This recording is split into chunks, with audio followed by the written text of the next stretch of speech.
Surya Krishnamurthy uncle. The first thing he asked me was, with your permission, first thing he asked me was, let me look at your hair.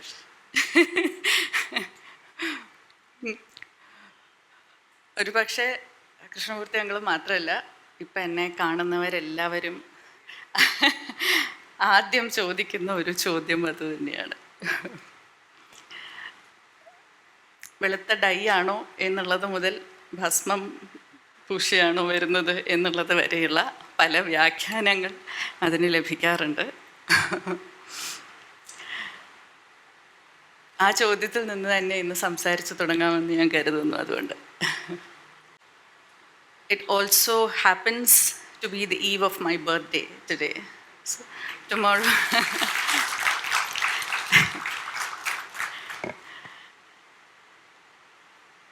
പിറന്നാളിൻ്റെ അന്ന് പ്രായം പറയാൻ പാടില്ല എന്ന് മുതിർന്നവർ പറഞ്ഞിട്ടുണ്ട്. അപ്പം നാളെയാണ് പിറന്നാൾ, അതുകൊണ്ട് ഇന്ന് എനിക്ക് പ്രായം പറയാം. I turn 41 tomorrow. With eternal gratefulness, I say that. പ്രായം മറയ്ക്കുന്നത് കൊണ്ട് പ്രായം നാം മറക്കുന്നില്ല എന്നുള്ളത് നാം ശ്രദ്ധിക്കണം എന്നുള്ളതാണ് ജീവിതം എന്നെ പഠിപ്പിച്ചിട്ടുള്ളത്. പലപ്പോഴും പ്രായം മറയ്ക്കാനുള്ള ഒരു തത്രപ്പാടിൽ ഇന്നത്തെ ലോകം നമ്മളെ ഒരു പക്ഷേ സമ്മർദ്ദം ചെലുത്തി ആ ഒരു ആകൃതിയിലേക്ക് നമ്മെ കൊണ്ടുവന്നിരിക്കുന്നു എന്ന് വേണം പറയുവാനായിട്ട്. നാം എല്ലാവരും എന്നും അങ്ങനെ ആയിരുന്നു എന്ന് ചോദിച്ചാൽ അല്ല എന്നുള്ളതാണ് ഉത്തരം. ചരിത്രത്തിൻ്റെ ഏടുകൾ പരിശോധിക്കുമ്പോഴും ഒരുപക്ഷെ അതിന് മുൻപ് പുരാണങ്ങളും ഐതിഹ്യങ്ങളും ഒക്കെ പരിശോധിക്കുമ്പോഴുമൊക്കെ നിത്യയൗവനം എന്നുള്ളത് ഒരു സാങ്കല്പികമായിട്ടുള്ള ചിന്ത മാത്രമായിട്ടാണ് എന്നും നിലനിന്നിരുന്നത്. ഒരുപക്ഷെ താൻ അർഹിക്കാത്ത യൗവനം മറ്റുള്ളവരിൽ നിന്നും പറിച്ചെടുക്കുക, അല്ലെങ്കിൽ ഏതെങ്കിലും വഴിയിലൂടെ മാർഗത്തിലൂടെ സ്വായത്തമാക്കുക എന്നുള്ളതിനെ ഒരിക്കലും പ്രശംസനീയമായിട്ടുള്ള ഒരു പ്രവൃത്തിയായി ഒരു കാലഘട്ടത്തിലും ഒരു ചരിത്രഗ്രന്ഥവും ഒരു പുരാണവും ഒരു മതവും ഒന്നും കണ്ടിട്ടില്ല. യൗവനം പറിച്ചെടുക്കുക എന്ന് ഞാൻ പറഞ്ഞപ്പോൾ തന്നെ തീർച്ചയായിട്ടും യയാതിയുടെ കഥയുടെ ഒരു ഓർമ്മയായിരിക്കും നിങ്ങളിൽ പലർക്കും വരിക. സ്വന്തം മകനിൽ നിന്നും പുരുവിൽ നിന്നും യൗവനം പറിച്ചെടുത്ത, യൗവനം കട്ടെടുത്ത യയാതിയുടെ കഥ മഹാഭാരതത്തിൽ പറയുന്നുണ്ട്. എനിക്ക് തോന്നുന്നു മഹാഭാരതത്തിൽ എൻ്റെ ഓർമ്മ ശരിയാണെങ്കിൽ ഒരുപക്ഷെ 2 ആത്മഹത്യകളെക്കുറിച്ച് പരാമർശിക്കുന്നുള്ളൂ. അതിലൊരെണ്ണം യയാതിയുടെ മരുമകളുടേതാണ്. തൻ്റെ ഭർത്താവിൽ നിന്നും അന്യായമായി യൗവനം പറിച്ചെടുത്തതിനെ തുടർന്ന് ചിത്രലേഖ ആത്മഹത്യ ചെയ്യുന്നതിനെക്കുറിച്ചാണ്.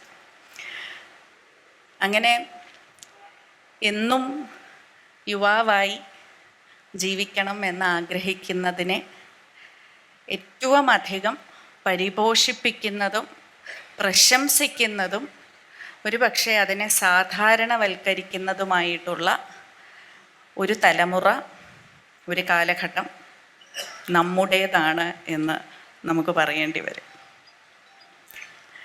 അത് ജരാനരകളിൽ മാത്രം ഒതുങ്ങുന്നതല്ല എന്ന് നമുക്കറിയാം. പലപ്പോഴും പ്രായത്തെ ഒരു വരദാനമായി കാണാതെ, ഒരു അനുഗ്രഹമായി കാണാതെ, ഒരു ദുർഗ്രഹമായി കാണുന്ന വളരെ വികലമായിട്ടുള്ള ഒരു ചിന്ത കൂടി ഇന്നത്തെ കാലഘട്ടത്തിൽ എവിടെയോ കടന്നുകൂടിയിട്ടുണ്ട് എന്ന് നമുക്ക് സംശയിക്കേണ്ടതായിരിക്കുന്നു. ഈ നര കാണുമ്പോഴും പലപ്പോഴും പലരും ചോദിക്കുക, ഇല്ല അത് പ്രായമായതുകൊണ്ടല്ലല്ലോ അല്ലേ, പ്രായത്തിൻ്റെ പ്രശ്നമല്ലല്ലോ അല്ലേ, ചെറുപ്പത്തിൽ നരച്ചതാണ് എന്നുള്ളത് വിശ്വസിക്കാനാണ് എല്ലാവർക്കും ഇഷ്ടം. ഞാനിത് നരയാണ്, ഡൈ അല്ല എന്ന് പറയുമ്പോഴും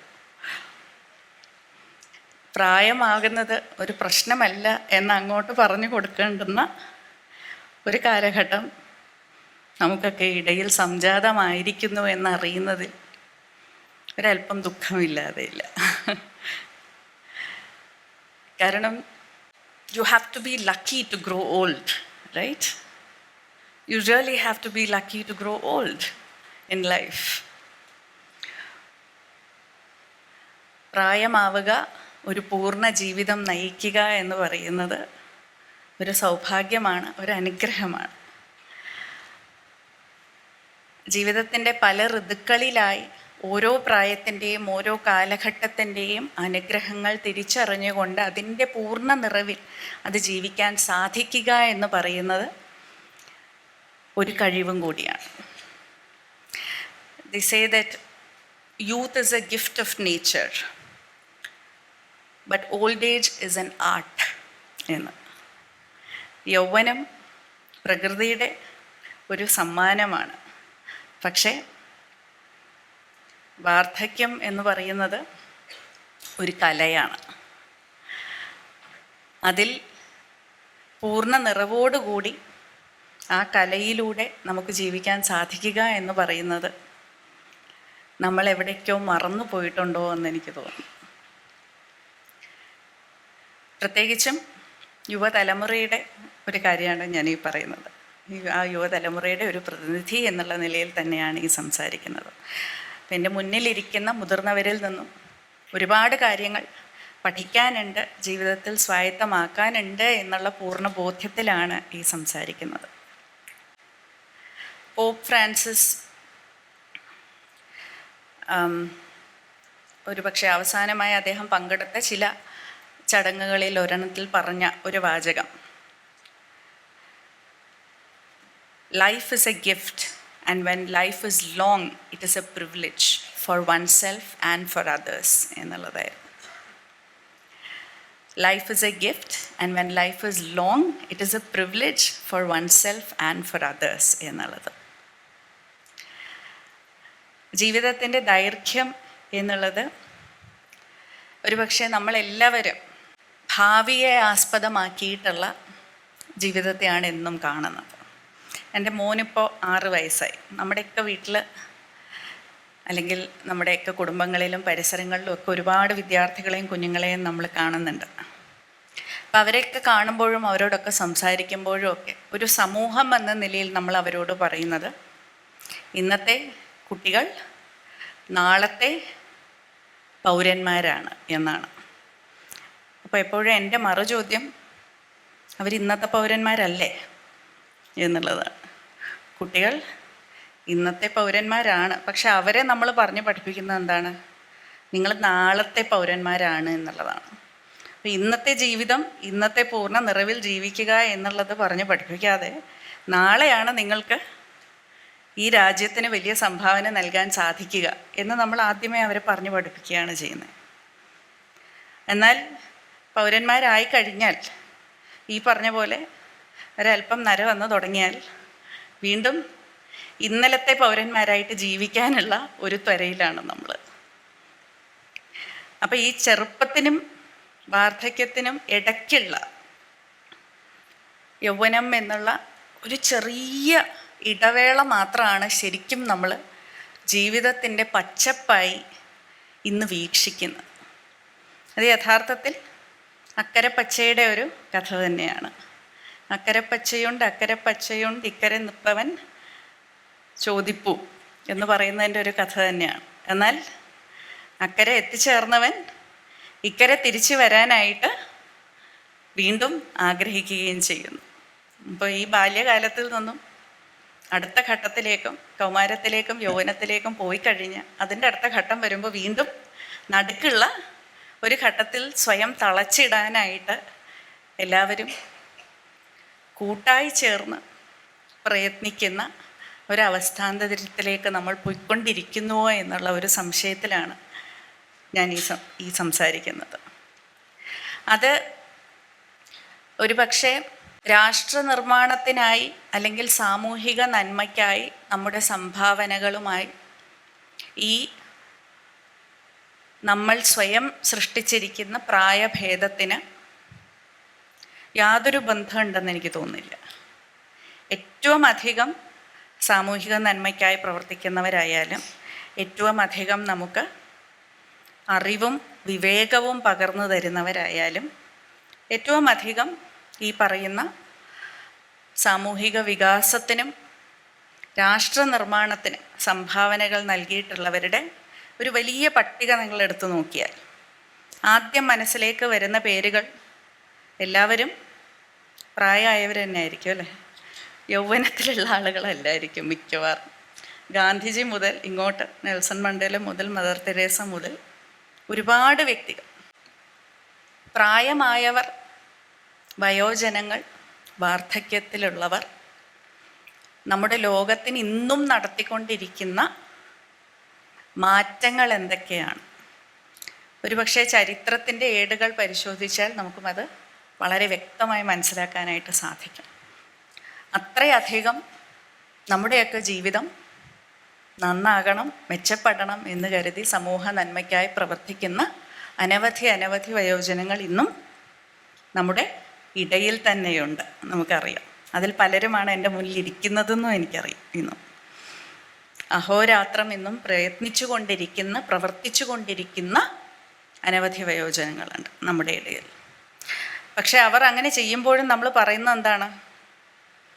ശരീരം പ്രായമായി എന്നുണ്ടെങ്കിലും മനസ്സിപ്പോഴും യങ്ങാണ് എന്നായിരിക്കും നമ്മൾ പറയുക.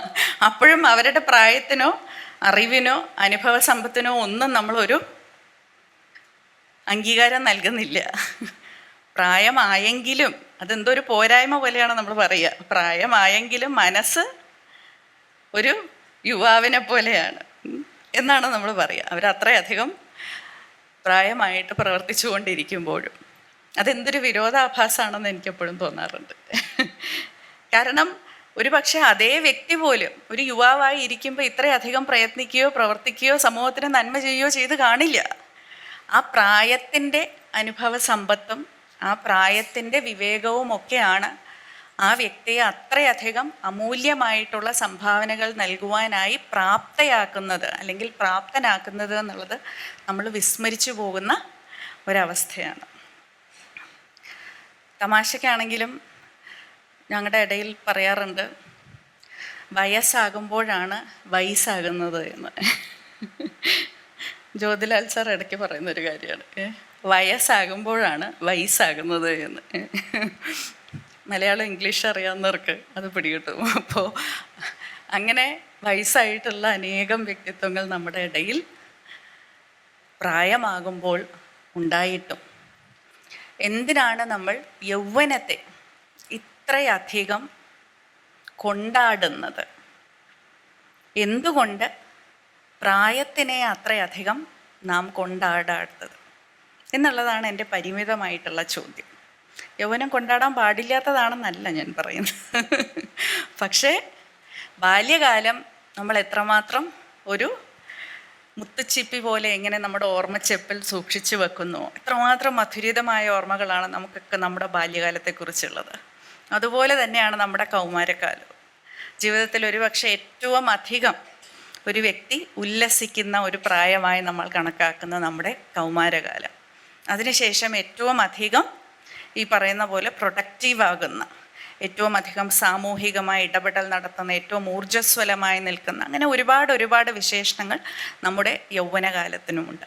അപ്പോൾ ഈ 3 കാലഘട്ടങ്ങളെയും 3 ഋതുക്കളെയും, ജീവിതത്തിൻ്റെ ഈ 3 ഋതുക്കളെയും നമ്മൾ വളരെ വിശാലമായ കാഴ്ചപ്പാടോടുകൂടി ആഘോഷിക്കുവാനും അംഗീകരിക്കുവാനും കൊണ്ടാടുവാനും ഒക്കെ നമുക്ക് സാധിക്കുന്നുണ്ട്. പക്ഷെ ഇതിൻ്റെയൊക്കെ ഒരു ആകത്തുകയായി വരുന്ന വാർദ്ധക്യത്തെ, ആ 4ാമത്തെ ഒരു ഋതു എന്ന് പറയുന്നതിനെ എന്തിനാണ് പൂർണ്ണ മനസ്സോടുകൂടി, തുറന്ന മനസ്സോടുകൂടി അംഗീകരിക്കുകയും കൊണ്ടാടുകയും ചെയ്യാൻ നമുക്ക് സാധിക്കാത്തത് എന്നുള്ളത് ഒരു ചോദ്യമായി എന്നും മനസ്സിൽ നിൽക്കാറുണ്ട്. നമ്മൾ പലപ്പോഴും ഇപ്പോൾ ഒരാളുടെ ഒരു പക്ഷേ ത്വക്കിൻ്റെ നിറത്തെക്കുറിച്ചോ അല്ലെങ്കിൽ ആ ആളുടെ ആകൃതിയെക്കുറിച്ചോ തടിയെക്കുറിച്ചോ, വണ്ണം കൂടുതലാണ്, വണ്ണം കുറവാണ്, ഉയരം കൂടുതലാണ്, ഉയരം കുറവാണ് എന്നൊക്കെയുള്ള കാര്യങ്ങൾ പരസ്പരം അങ്ങോട്ടും ഇങ്ങോട്ടും പറയുമ്പോൾ ഇപ്പോൾ നമ്മുടെ ന്യൂ ജെനിൽ ഉപയോഗിക്കുന്ന പദം ബോഡി ഷെയ്മിങ് എന്നുള്ളതാണ്, അല്ലേ? അപ്പോൾ ബോഡി ഷെയ്മിങ് പാടില്ല എന്നുള്ളത് നമ്മളെല്ലാവരും അംഗീകരിച്ചിട്ടുള്ളൊരു കാര്യമാണ് ഇപ്പോൾ ഇന്നത്തെ തലമുറയിൽ. എന്നാൽ അതുപോലെ തന്നെ അതേ തലമുറ ഇപ്പോൾ ഏജ് ഷെയ്മിങ് എന്നുള്ളത് വളരെ ലാഘവത്തോടു കൂടി ചെയ്യുന്ന ഒരു കാലഘട്ടം കൂടിയാണ്. നമ്മൾ എന്തുകൊണ്ട് പ്രായത്തിന് മാത്രം അങ്ങനെ ഒരു വിവേചനം കാണിക്കുന്നു എന്ന് എനിക്കറിയില്ല. I think it's high time that we seriously stop age shaming. Age is a privilege, it's a treasure to be cherished and not an entity to be ashamed of. And that's a realization that has to dawn upon each one of us.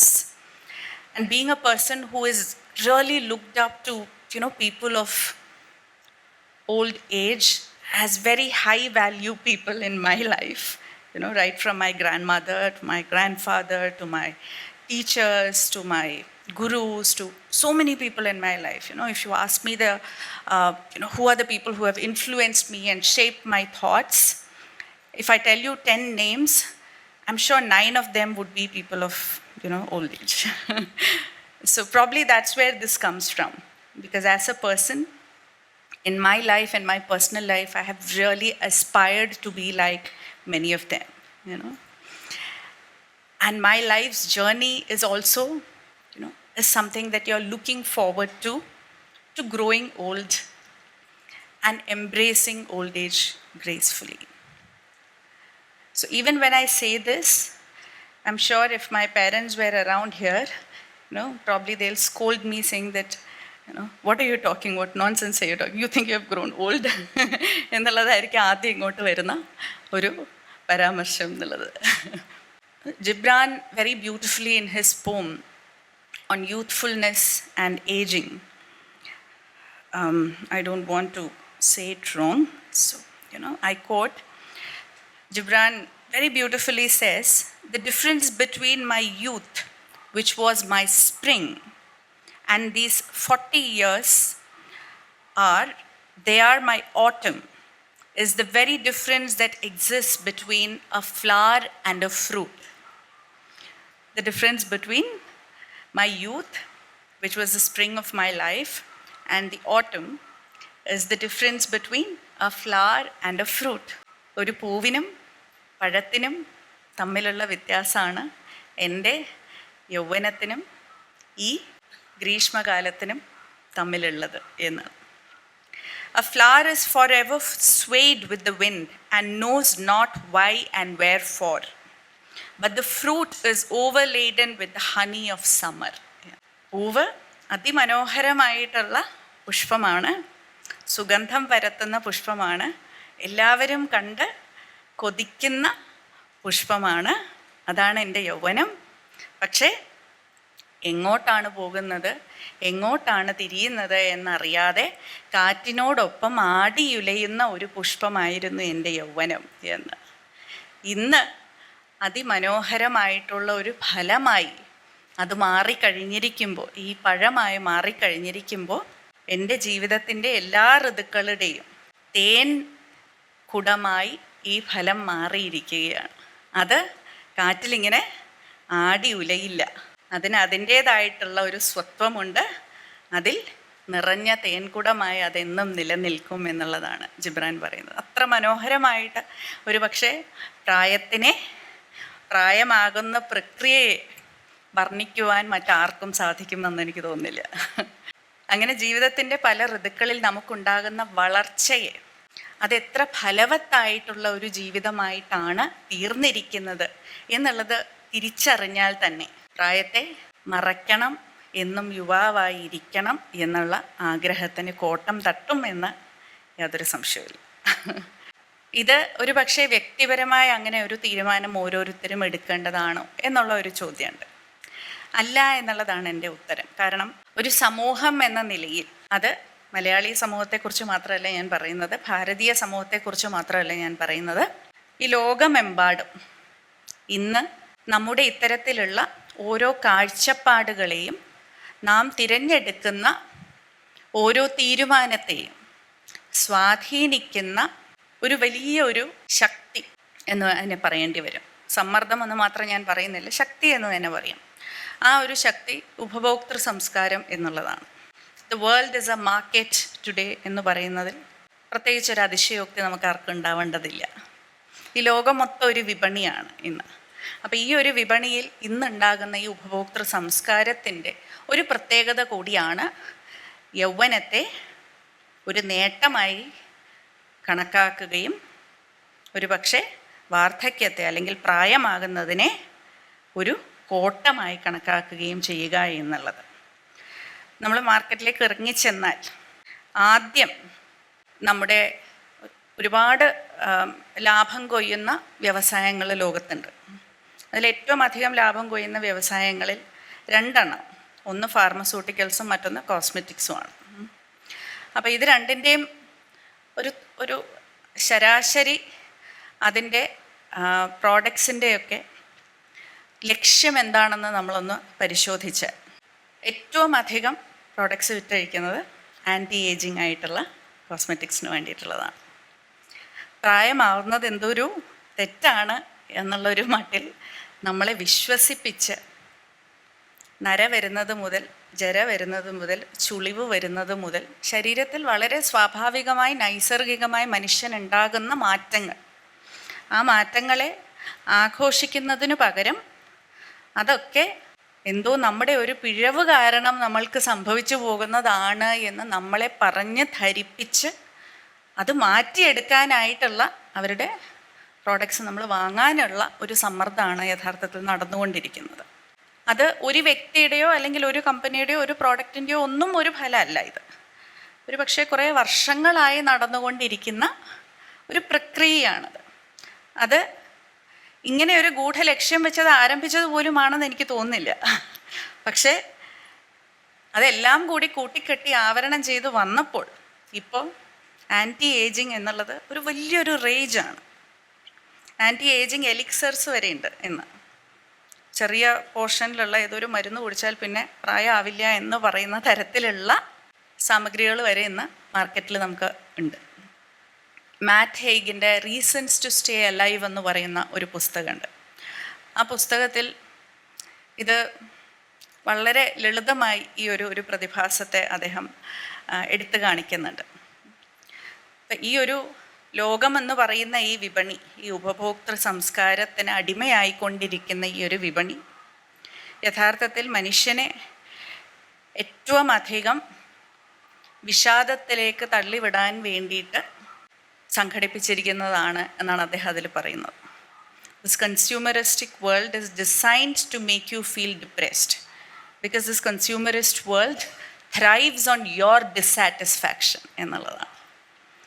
നമ്മുടെ കയ്യിലുള്ളത് എന്താണോ അത് തീരെ പോരാത്തതാണ്, തീരെ മോശമാണ് എന്നുള്ള ധാരണ ആദ്യം വരുത്തി തീർത്ത് അതിൽ ഒരു അസംതൃപ്തി ഉണ്ടാക്കിയെടുത്ത് അതിനുശേഷം ആ അസംതൃപ്തി അല്ലെങ്കിൽ ആ കുറവിനെ നികത്താനായിട്ട് ഒരു പ്രോഡക്റ്റിനെ കൊണ്ടുവരിക എന്നുള്ള ഒരു പ്രതിഭാസത്തെയാണ് ആ പുസ്തകത്തിൽ അദ്ദേഹം എടുത്തു കാണിക്കുന്നത്. ഞാൻ ഈ പറഞ്ഞ കാര്യം അതിനൊരു വലിയൊരു ഉദാഹരണമാണ്. സ്വാഭാവികമായി മനുഷ്യന് സംഭവിക്കുന്ന മാറ്റങ്ങൾ ഓരോന്നും ഒരു കുറവാണ് എന്നുള്ള രീതിയിൽ വരുത്തി തീർത്തുകൊണ്ട് ആ കുറവിനെ നികത്താനായിട്ട് ഇതാ നിങ്ങൾക്കൊരു മാജിക് പോഷൻ, ഒരു മാന്ത്രികമായിട്ടുള്ള ഒരു സാമഗ്രി ഇതാ വന്നിരിക്കുന്നു എന്നുള്ള തരത്തിൽ നമ്മുടെ സാമൂഹികമായിട്ടുള്ള കാഴ്ചപ്പാടിനെ മാറ്റിമറിക്കുന്ന ഒരു ആഗോള തലത്തിൽ ഉള്ള ഒരു വിപണി എന്ന് നമുക്കുണ്ട്. അപ്പോൾ നമ്മളെല്ലാവരും അതിൽ പെട്ടുപോയിരിക്കുന്നവരാണ്, ആ ഒരു വലയത്തിൽ പെട്ടിരിക്കുന്നവരാണ്. അപ്പോൾ ഇതൊന്നുമേ തൊടാൻ പാടില്ല എന്ന് പറയുന്ന വളരെ എന്താ പറയുക ആൻറ്റി മാർക്കറ്റായിട്ടുള്ള അല്ലെങ്കിൽ പൂർണ്ണമായും വിപണിക്കോ ഉപഭോക്തൃ സംസ്കാരത്തിനോ ഒന്നും എതിരായിട്ടുള്ള ആളല്ല ഞാൻ. പക്ഷേ ചില കാര്യങ്ങൾ നമ്മൾക്ക് വേണോ വേണ്ടയോ എന്നുള്ള ഒരു തീരുമാനം നമ്മൾ സ്വയം എടുക്കേണ്ടതായിട്ടുണ്ട്. രാവിലെ എണീറ്റ് പല്ല് തേക്കുന്നത് മുതൽ ഇതിന് ഈ പേസ്റ്റ് ആവശ്യമുണ്ടോ ഇല്ലയോ എന്നുള്ള ഒരു ചോദ്യം ഒരുപക്ഷെ നമ്മളാരും ചോദിക്കാറില്ലായിരിക്കും. പക്ഷെ അതുപോലെ അല്ല ഒരു ക്രീം അല്ലെങ്കിൽ ഒരു ആൻറ്റി ഏജിങ് പ്രോഡക്റ്റ് നമ്മൾ ഉപയോഗിക്കുന്നത്, അല്ലെങ്കിൽ പ്രായമാകാതിരിക്കാൻ വേണ്ടിയിട്ട് ഒരു ഗുളിക കഴിക്കുക എന്നുള്ള കാര്യം നമ്മൾ ഓർക്കണം. ലോകം പറയുന്നത് എന്തും കണ്ണടച്ച് സ്വീകരിക്കാതെ എൻ്റെ ശരീരത്തിൽ എന്താണ് സംഭവിക്കുന്നത്, എൻ്റെ മനസ്സിൽ എന്താണ് സംഭവിക്കുന്നത്, ഈ കാലഘട്ടത്തിൽ ഞാൻ എന്താണ് ചെയ്യേണ്ടത് എന്നുള്ള ഒരു ആത്മദർശനം സ്വയം നടത്തിയതിന് ശേഷം ഈ വിപണിയിലേക്ക് കാലെടുത്ത് കുത്തിയാൽ ഒരു പക്ഷേ കുറച്ചുകൂടി ഞാൻ നേരത്തെ പറഞ്ഞ ആ വിവേകത്തിന് ഒരു പ്രയോജനം നമ്മുടെ ജീവിതത്തിൽ നമുക്ക് തന്നെ കൊണ്ടുവരാൻ സാധിക്കും എന്നാണ് എനിക്ക് തോന്നിയിട്ടുള്ളത്.